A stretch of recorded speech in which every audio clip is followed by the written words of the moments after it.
After nearly 2 months straight of 100% strict compliance on a ketogenic diet combined with intermittent fasting, I've learned a lot. Here are my top 10 tips.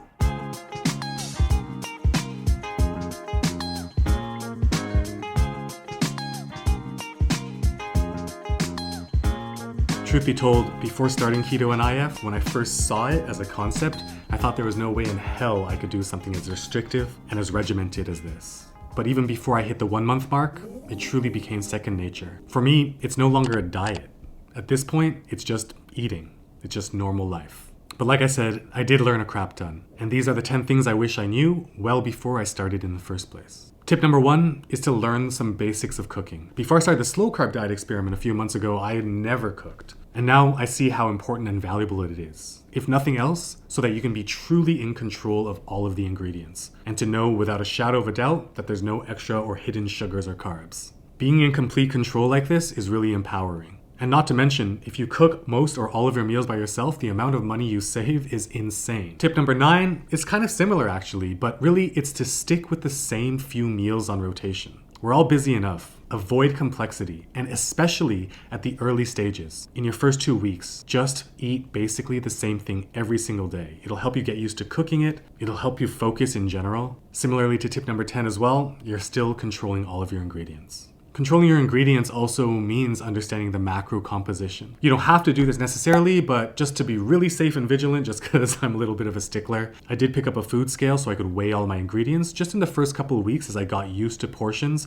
and making sure my macros were proper. You can get basically any one, especially for these purposes, but the one I got was just the cheapest one available for me, which was the Amazon Basics one, link in the description below. Tip number 8 is to control your environment. I can't stress how important this is. What I mean specifically about controlling your environment is to not have any junk food lying around.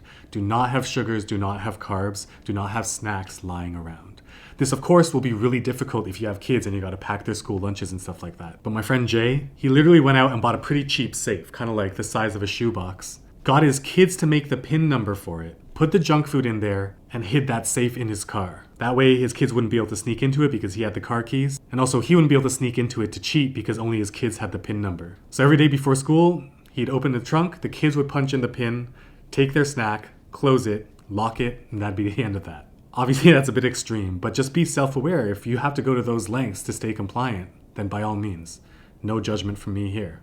Tip number 7 is to let everybody know what your plan and your goal is. Ask them for their help to stay both accountable, but also to make sure that they deny you if you all go out to eat or something and you ask for a fry or a slice of pizza. Like I said in the Getting Out of Debt series, your closest friends and family, they're wary of doing the least.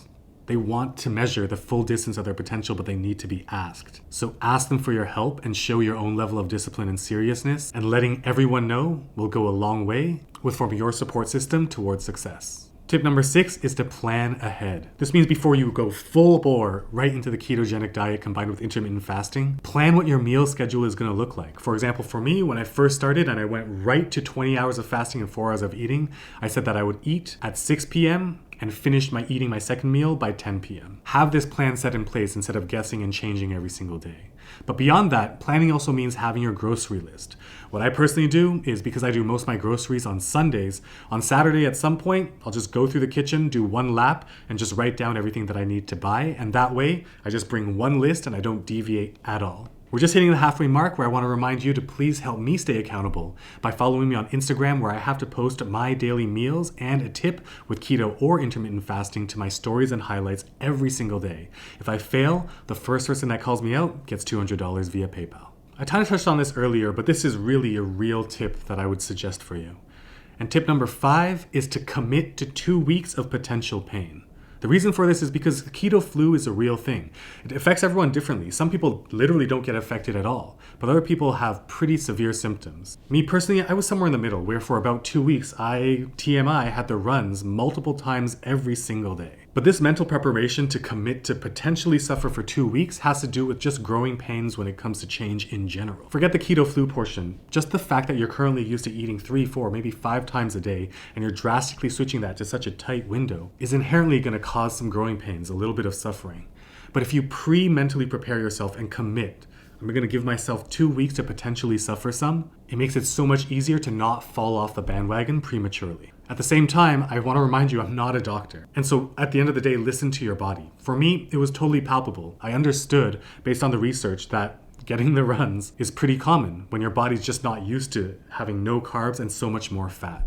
But if you have intense pain, stuff like that, definitely stop and consult your doctor. As a matter of fact, technically speaking, you should be consulting your doctor before you do any kind of drastic dietary change, period. Down to tip number 4, and that is to gamify your experience. Set goals. If you go to my goals, 2020 goals video, you'll see the goals when it comes to kind of like my physical health is to first clear myself out of the obesity range. When I started this challenge on January 5th, the Smart Scale reading said that I was at 27.1% body fat. For a male of my age and my height, 25% is considered obese. So when I gamify it, I say that my first checkpoint is to just get to 24.9% body fat. And then the second checkpoint is on my next doctor's appointment, from the blood test, to be completely clear of all the damage I had done and be no longer in a dangerously pre-diabetic or any pre-diabetic state when it comes to my blood glucose levels. Checkpoint 3, which I'm not there yet, is to get to 17.1% body fat or lower by the end of the year. Why 17.1? Because again, when I started this challenge, I was at 27.1%, and I think it's totally reasonable to think that I'll drop 10% total over the course of the year. Tip number 3 is to do self-awareness audits frequently. Self-awareness audits are separate pieces of time chunks that you set aside every single week to deliberately sit down and reflect on the past week to say what has worked, what hasn't worked, what was the biggest challenge, what were the biggest wins. And you want to take those successes and those wins and figure out what you can do the following week to amplify those results and those feelings, and what you can do to diminish the failures and the challenges that you had. Be self-aware. Recognize, for example, that maybe you're used to meeting some coworkers at the donut shop before work every day, and it's just so painful to not be able to have a donut. Just switch it up. Stop meeting up with them at the donut shop and just see them at the office. Do self-awareness audits. Figure out what works, what doesn't. Amplify what works, decrease what doesn't. Tip number 2 is to track your progress. This kind of ties into the whole goals and gamification, but I can't stress how valuable it is to have a smart scale. If you're interested, the link to the smart scale that I use, which I love and I've been using since I started the slow carb diet, link to that is in the description below, and I'll link the video where I kind of unbox it, set it up, sort of a tutorial on how to set that up. But the main thing is to track accurately. Yes, you want to talk about qualitative successes, like yes, I have better energy, I'm less tired, I just feel better, but having real quantitative metrics, numbers that you just can't really dispute, are invaluable to be able to combine with that 4th tip of gamifying the experience. And the last tip, which I think is probably the most important tip, is to not beat yourself up.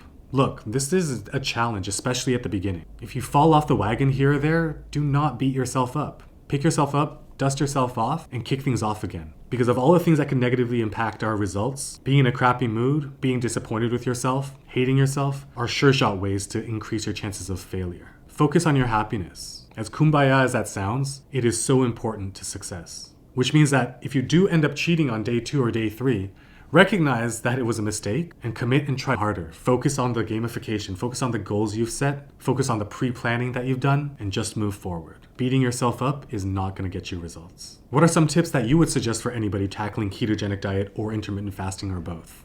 I'd love to hear about them in the comments below. And if you got value out of this video, be sure to hit like and subscribe. And I'll see you in the next video where I talk about those times when you just have to satisfy your sweet tooth.